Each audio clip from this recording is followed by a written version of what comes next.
салом дӯстон ва бародарон, ҳамаи шуморо хушомадед мегӯем ба сомонаи мо Шер ТВ Бӯстон. дар навори имрӯза баҳри шумо як саргови сементалро ба фурӯш гузоштаем. марҳамат, ҳар ки барои мол кардан мегирад беҳтарин мол мебошад. масъалаи саломатӣ хӯрдан ҳамаш кафолат дода мешавад. беҳтарин гов мебошад.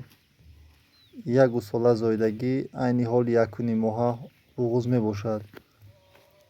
чиқадар ки шумо дида истодаед, гов дар ҳолати хуб аст, хафояш васеъ, вазнаш бошад тақрибан 450-500 килограмм мебошад. дар ҳама ҳарорат тобовар аст.